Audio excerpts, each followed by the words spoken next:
Today we talk about priming and downregulation in IVF. Is it really needed, or is it just for the clinic's benefit? I'm Dr. Mark Amols, and this is Taco Bout Fertility Tuesday.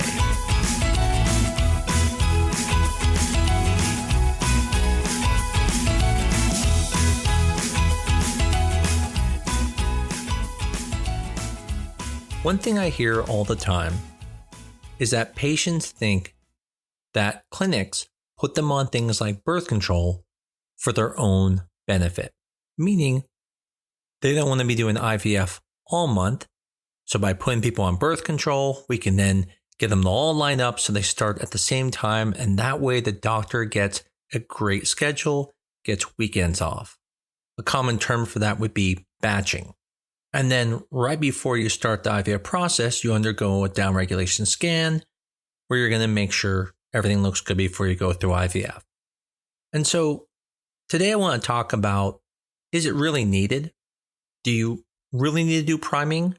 And is it just for the doctor? And the second part is with a downregulation scan. Why do you need to check right before going through? Is it just to make more money? We're going to talk about that today. So to be able to understand what a downregulation scan is, you need to understand what a downregulation scan is in the process of IVF.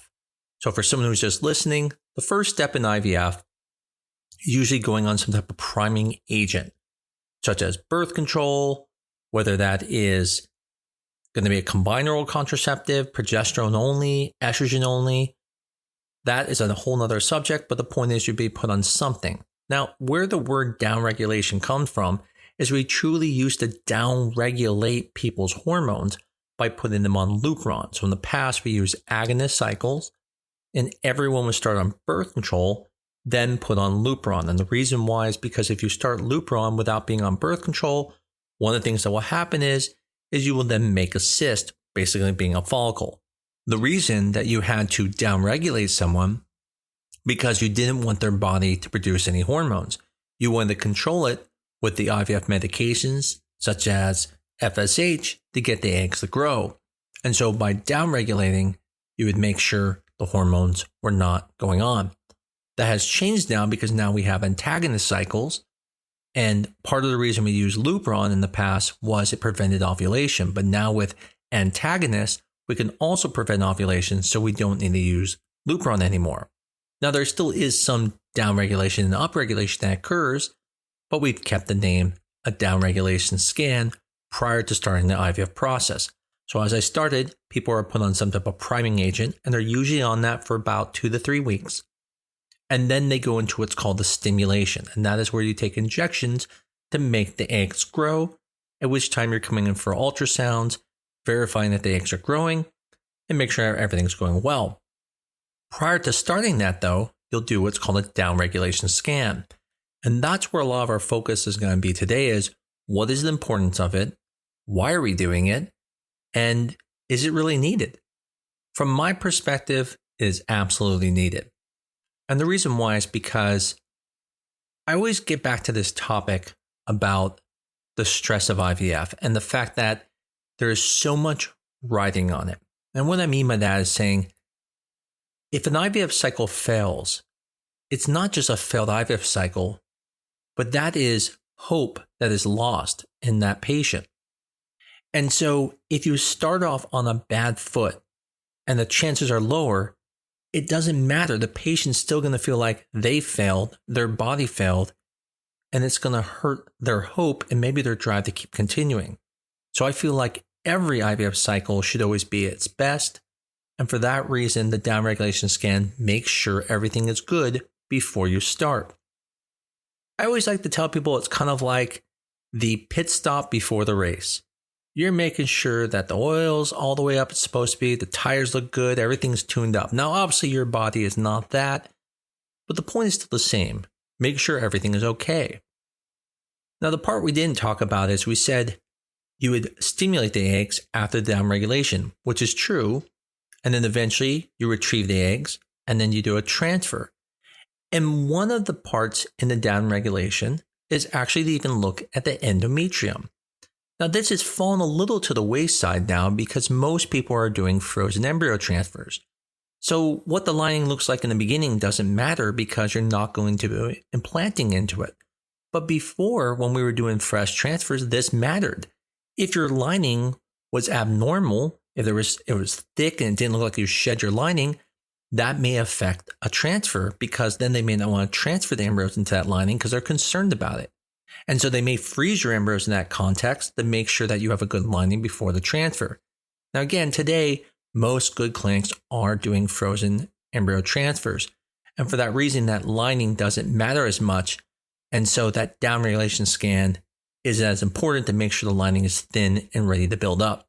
Now, if it's thick and it appears that it's not thin, I'm not going to be too worried because I know eventually when I go to do the transfer, I can make sure it's okay then. So that's one of the first things we look at in the downregulation. The second thing we look at then is we look at the ovaries to determine, are there any cysts on the ovaries? And that's because cysts can create problems. For example, if you're doing a fresh transfer and we see there's a progesterone producing cyst, that can create an issue because now that uterine lining will not be good to implant into. And so that would be a situation again where you may not do a fresh transfer. If there is a cyst that's producing high estrogen, it doesn't always mean it's create a problem. You can keep proceeding forward with a cyst. And we do this all the time. Like when patients have ovarian cancer or some type of cancer and need us to freeze their eggs, we will push past a cyst and we do just fine. But it doesn't mean it's ideal, right? Meaning, yes, you can do it, but is that really ideal? Now, someone who has cancer and has to undergo surgery with chemotherapy, eventually, they need those eggs taken out. It doesn't matter. We'll just get what we get. But if you're doing it in a controlled situation, you don't want to lower your chances. And so the question is, how does it lower your chances? Well, one of the first way it lowers your chances is it can affect the medications. Let's say you're using some type of med like Femara as a co-flare agonist in this situation to help your eggs grow. Well, the high estrogen level will affect the Femara from working as well. One thing I've noticed is when people have very large cysts, it tends to take more medication to get the same benefit. I don't know if it's just because of the way the meds are being distributed in the body when the cysts are there, but it seems to affect it. Other times, cysts can affect things because with the high hormones, it makes it hard to evaluate how things are going because the estrogen levels are high, even if the follicles aren't growing much, and it's hard then to adjust because of those things. And so in general, we are looking for those cysts to figure out if there's problems. Now, cysts themselves does not mean you have to be canceled. There can be an endometrioma. That's not a reason to cancel. You probably knew it was there before you started. You can have a corpus luteal cyst. Again, not a reason to cancel as long as you're not planning on doing a fresh transfer. But there are certain cysts that get to a certain size where it may impact whether you may move forward. An example I would usually use is if I have a patient who only has 3 follicles, and I look and she has a giant cyst on one ovary, and there's now only 1 follicle or 2 follicles, I may say, listen, it's not worth moving forward this cycle. You only have a few eggs here. Let's not start off on a bad foot. So I'd rather stop, regroup, and go the next month. Now, on the same token, if that same patient the next month had, let's say, 9 eggs on their ovaries, and I'm going, wow, this is amazing. I've never seen 9 eggs. Well, I may then want to move forward regardless because now we have an opportunity. Just like if someone had 20 eggs and had a cyst, I may say, listen, it's not really producing much hormones. And even if it is, you have plenty of eggs, I'm not worried. So you have to talk to your doctor and determine if it's a good situation or not. I usually tell my patients I'm either going to recommend them going forward, canceling, or I'll give them the option where I say it's not unreasonable to move forward, but it's not the perfect situation. And obviously finances come into that, right? If everything's free, you might not care. But if you're paying for it out of pocket, you may say, I really want the best chances. I don't want to take that chance, so I'm going to wait. One thing I do at my scans, and I can't say everyone does this, but I do my own downregulation scans when I can. And I make adjustments. So if I'm used to seeing someone, let's say 12 follicles on their ovary, and then on the downregulation scan, I might only see 8, I may start off in a slightly higher dosage than I would have before. because now I'm worried that there may not be as many this month. Today, I saw a patient and she had more follicles than she's ever had. But what was interesting is one follicle was a little bigger than the rest. And so for her, I'm going to bump the medications up a tiny bit, but I'm also going to bring her back early. And so one of the things a downregulation scan does is allow you to make those adjustments to make sure the cycle goes well. Versus if we never did it, I would have just brought her in the regular time we bring everyone in after several days of medication, and I would have potentially missed early ovulation or potentially missed an opportunity to have a better cycle. Now, it's just not ultrasounds that we only do. We also look at your hormones. And so we look at estrogen, progesterone, and usually luteinizing hormone. And what those are looking at is to make sure they're kind of low. We want that estrogen level usually even less than 35. It's not unreasonable to be higher. There are many times it should be higher, but we usually want it low. And we also want your progesterone level low. Now, that doesn't mean you won't get canceled because they're elevated a little bit, but it depends on the situation. So let's talk about a couple of those. If you're doing a luteal phase start, where you're stimulating after you ovulate, that progesterone level is going to be elevated. If you are on estradiol for a priming agent, where you are specifically trying to use a weaker priming agent, then you'll see a higher estrogen level at that point. So there you would be looking at the LH to make sure that everything's suppressed, that your body is ready to get going. And the estrogen, you know, is going to be elevated because that was the priming agent. The same thing, you can use those hormones to figure out what's going on with those cysts. So for example, if you see a cyst and all the hormones are flat, well, then you know that cyst isn't really doing anything. It has no problems, just hanging out there for some reason, like an uncle you don't want to have over for, your family. But you can flip that the other way and say, hey, everything looks good. This is the most beautiful looking ovary I've ever seen. Everything looks fantastic. And then you check the hormones and they're through the roof and you're going, wait a second. Did I miss something? Matter of fact, I had this just recently where someone was just doing a scan with another ultrasonographer, not at our clinic. And it came back and they said the ovary was really tiny and that it had very few follicles. And I said, that doesn't make any sense. Her AMH is like 5 or 7. So there has to be more follicles than that. There's no way her ovaries are that small.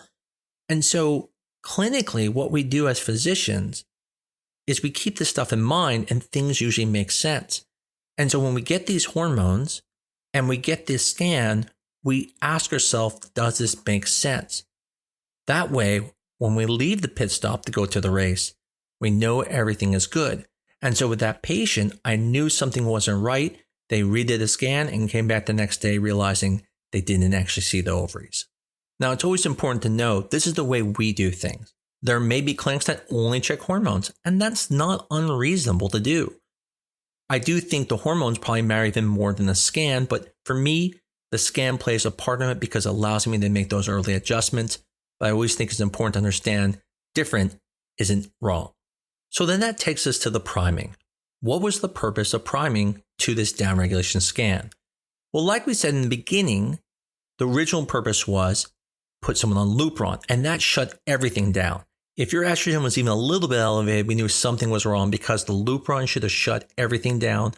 The way Lupron works is it basically is the hormone called GnRH, gonadotropin releasing hormone. And when giving in large amounts, it actually causes you to not release gonadotropins like FSH and LH. So it eventually has the effect of shutting down your pituitary. When you no longer release FSH and LH, then everything suppresses. You don't make estrogen, you don't make testosterone, and so forth. Now, currently, we don't use that as much, so the downregulation scan is being used slightly different. But the priming still has some of the same purpose. The purpose of priming is to keep your body from making cysts, so when you're getting ready for IVF. It also causes upregulation of receptors. So if you shut down the brain from making lots of hormone, eventually the ovaries and the follicles around them start making more receptors looking for that hormone. They're like basically going, hey, I haven't seen the ice cream man in a while. Like, where's the ice cream man? And who doesn't love a good ice cream truck, right? So now you're like, well, listen, maybe I'm missing it. Maybe I'm just in the bathroom every time it comes by. So you start going, okay, I need to know when this ice cream man's coming because there's nothing better than a chocolate covered banana. So then you start putting up receptors everywhere. You're putting out like cams out there. You have a sound thing that looks for that crazy music that the ice cream truck makes. And now you know you're going to be ready. So as soon as that ice cream truck comes around, you're going to have more ability to recognize it. Well, that's exactly what your body's doing. By making more receptors, it's going to have a better chance to find it because it doesn't understand why it's not there. It's used to seeing the ice cream man all the time. And so it's like, where's my FSH? Where's my LH? And so it has to upregulate those receptors. But then when all those receptors are there, all of a sudden, the hormones are released and now the body reacts even better because there's more receptors. Just like if I have those receptors out for the ice cream man, now my whole family knows about it. Instead of just me getting my ice cream, all 6 of us get our ice cream. Now, you probably heard me talk about how sometimes some people may use different types of priming agents for some patients because they make so few eggs, we don't want to be as aggressive. And I definitely want to do another podcast on that because I feel like sometimes some people misunderstand that and think they shouldn't be on priming agents. Priming agents do have a benefit. As we talked about, upregulates receptors, which gets a better response, but it also synchronizes the eggs. So when they grow as a group.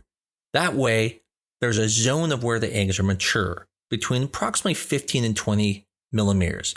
So if you make 20 eggs, but only 4 fall in that zone, you really only have 4 good eggs.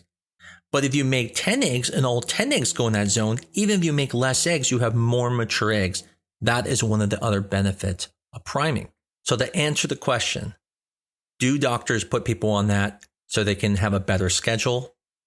The simple answer is no. We do it because it benefits the patient. Even if my clinic was open all the time, I would still do priming. Now, there are clinics that don't. Again, doesn't make it wrong, but I can assure you one thing that is true. When I see those patients, one of the first things I look at is see the spread of the follicles and know how it affects it, and usually will add some type of priming. Again, there's some very weak priming agents you can use so you don't get oversuppression for those people. And again, very small subgroup that don't need to be oversuppressed. Now, does that mean people don't appreciate the effects of priming? Well, I sure do appreciate it. I like to see my family every once in a while, but that is definitely not the reason we do it. Now, that being said, yes, you can be oversuppressed. And so one of the things your doctor should be doing is looking at if you're the type of person who shouldn't be on it for a long period of time. So if you got PCOS, you can probably be on it for 9 months and it won't have an effect. But if you have diminished ovarian reserve, it's very important not to be on it for too long because it can oversuppress and you need to have some type of break while you're on the birth control. I even have patients who are on birth control for a year or two, stop it first, take a month off before we do IVF and start priming because I know they're going to be too oversuppressed by having been on the birth control for a year. In the end, now when you go in for your IVF cycle and you go for the downregulation scan, you realize, okay, now I know why I've been on this birth control the whole time. Now I know why they're looking at this. The purpose is for you. We want to make sure you have the best IVF cycle possible. And now we can make those small adjustments that are needed for things that we didn't know were there at prior appointments. It's literally the last check before you start. You don't want to find this stuff out 3 days later after you start the medication. You want to know it before you start.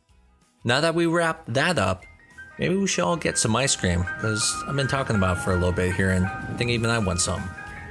Hopefully this was a helpful episode for everyone, and if you enjoyed it, as I always say, please, tell us about us, tell us that you enjoyed it. You can send a message to tbft@newdirectionfertility.com and let us know that you like the show, and if there's anything you want us to talk about, tell your friends about us, give us a 5-star review on your favorite medium, but always the most important thing is come back again next week on Talk About Fertility Tuesday.